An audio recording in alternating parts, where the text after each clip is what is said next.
Hi everyone, it's me, Danielle.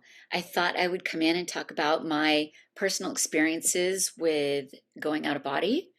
I used the direct method, and I think I started trying to do this about 4 years ago, so 2020.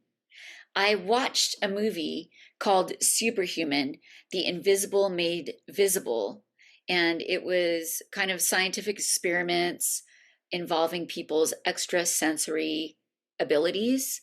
And the last section of the movie, it had these kids that were running around um, wearing these blindfolds.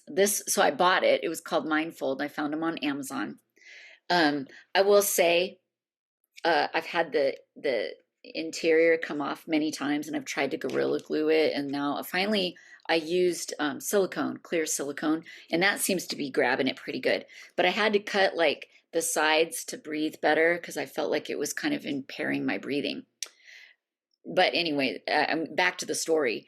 Um, so I started meditating after this because they were talking. There was a woman, like these people could wear this mindfold and go to the store and read products like the ingredients on the shelves of the grocery store or whatever. But I remember a woman saying that when she first started, she was seeing what looked like little stars.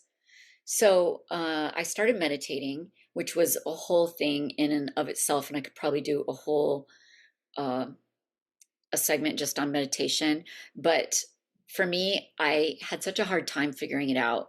And in the beginning, it helped me to listen to binaural beats with a headset so that I could hear the different tones in the ears and get your brain making that rhythmic pattern. Um, and I would go into quite deep meditations. I started listening to some gateway experience meditations, which are binaural beats.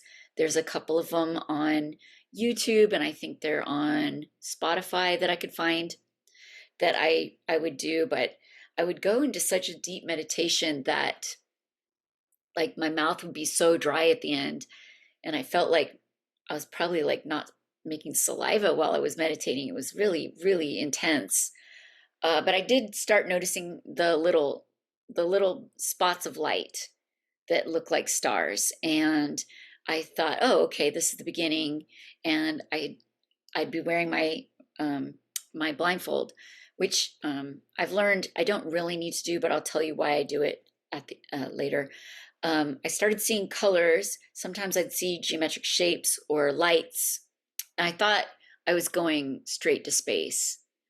I'd see a lot of times the color blue, which is I have a indigo blue aura, and I would see this blue color, and I felt like that was my window. Like when I see this blue color, I can I can remote view whatever I wanted, and that's what I thought I was doing. So I practiced, and at first visibility was not very clear, or it would be like too close. Like I would just see the eyes of somebody, but not the whole face or the body and stuff like that. So it was a real learning curve, to start doing it. Of course, before I start meditating, if my intention is to go out of body, I would sit and imagine the energy channel coming in through the top of my head, running through my body, grounding, making a bubble of protection around myself. And then if I was trying to connect with somebody like my daughter, I would practice on my daughter a lot. Then I would, you know, invite her into my protective bubble. You grow your heart chakra, and when you're focusing on, like, say, my daughter, like I would do, you would wrap your heart around the person, you know what I mean, and have this protective bubble, asking my guides and beings of light to help me, and her guides, to help us connect and that kind of thing. um, the other great meditations that I found were guided meditations, which sometimes when you do those, oftentimes you're guided to see a tree, where you're starting with your imagination. So you start with this imagination of seeing a tree, and you visualize a tree, and then it would be like, oh, there's a door in the trunk, and you open the door and you go through. These are great great ways, great tools of starting with your imagination, imagining this doorway or whatever, a cave, a trunk, whatever, and you go through this doorway to your intended place. Those are great, because where you start off with your imagination, you end up actually going there. And it was pretty simple. I had a really quick lesson with Michael Shaman one time on his table, like I was there to get my chakras fixed, which your chakras do need to be working well. I find my root chakra is usually my issue, and if it's not working real good and spinning real good, then my third eye gets affected and my visibility isn't as good. So I can always tell when I need to go because my visibility is not good. So I'm like, okay, time to book in, time to get my, something dealt with in my chakras. So anyways, he had me lie on the table, and with my eyes closed, he said, imagine your front door to your house, like outside the front door. And when you see it, you are there. So I believed I was remote viewing for quite a while. I thought I was just like looking, but it was, very obvious that when I looked at some being, ET, whatever, paranormal, that being looked back and could see me back. So I wasn't just looking, I was sending an energy body out and being there. So you can practice that very easily by just closing your eyes and imagining your own front door, and continue practicing that. And you just understand that you are there. Now, if it's not real clear or you have a hard time with visualizing, it just becomes practice. I remember for a while I was just practicing visualizing a rose. And it's very hard. I would sit there and I'd go, okay, yellow rose, and I'd focus on a yellow rose and try to visualize this yellow rose, and it would be like, no, not a peony, not a sunflower, a rose. Like trying to control it was a little bit hard. Anyways, during meditation, when you get into that sort of state where you're starting to see colors, perhaps lights, shapes, that kind of thing, you can also pay attention and see if you hear sounds, or if you have feelings in your body. I know, especially when I'm like connecting to somebody who's hiring me to do their spirit guide art, I can feel, like if they've got a pain somewhere in their body, and I can take a note of that and know that they're having some health issue. Also, you might notice that you just know something without hearing or seeing it. You just know it. I mean, these are all just things that as you continue to meditate, you can focus on. I do want to say, like, I like using my blindfold, especially in the daytime. I don't really need it at night, but in the daytime, when I wear this and it blocks all the sunlight, I feel like I see truer colors. So that's why I wear it. I don't need to wear it. I can have, if I close my eyes right now, there's like, say, an orangey glow, the light from outside is coming through my eyelids and it affects the color. And when I go like this, oh, nope, it's bluey green. You know what I mean? It's like the color gets affected, but you can still see without the blindfold. I just got today a new blindfold. I mean, they're just cheap. They're on Amazon. You know what I mean? But I put it on already. This one was one designed for side sleeping. So it really, really blocked the light out very well. And I could breathe well through my nose, so I don't need to make any adjustments. I like that. And it seems sort of fused. So I know I won't be doing any repairs on it down the road like the other one. So now I've got two. I feel like this one actually blocks the light way better too, because sometimes with this one, I can still see little bits of light coming around and I have to keep like messing around to get it to seat perfectly. So when you're doing these practices, you can set basically a focal point somewhere that you want to connect with. And it's all about having an intention. So if you're intending to connect with a certain specific person or a, a certain being, you can do that. So when you start to see the colors and the what I thought were stars, but I have decided I don't think they're stars. I think it's just energy.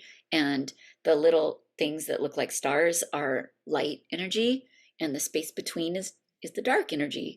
And you can't have light without dark. So it's nothing to fear about it. But you you set the intention to connect with a person or a being. Of course, the person, you need to have permission to connect with them. Otherwise, that's kind of a no-no. And not only that, I don't think the connection is as good anyway. So if somebody is, for example, hiring me to look at their spirit team, that is an interaction and it's an energy exchange. They are giving me permission.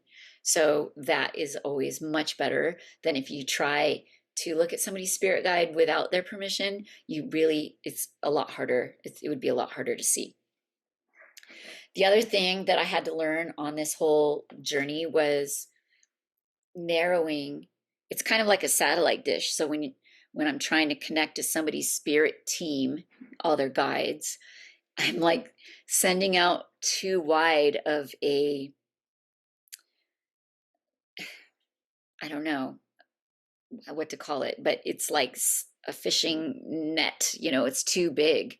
And so I might see their guide, but I've sent it out too wide. And now all these other things are also kind of seeing me too. And it's like an invitation to connect with me when I'm trying to go to sleep at night or whatever. So learning how to narrow it to the focal point, by setting that intention is really important and something I've had to learn.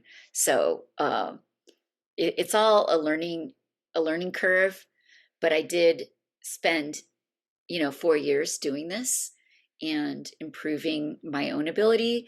And I think that the vision just gets better with practice and practicing these visualizations on your own front door, or just trying to form something like a tree with a door or a rose or whatever.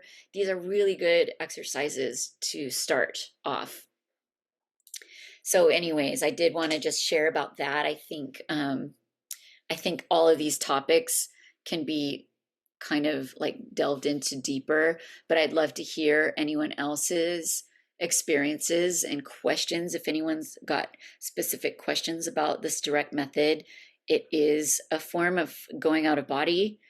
You don't need vibrations. You don't need to try really hard.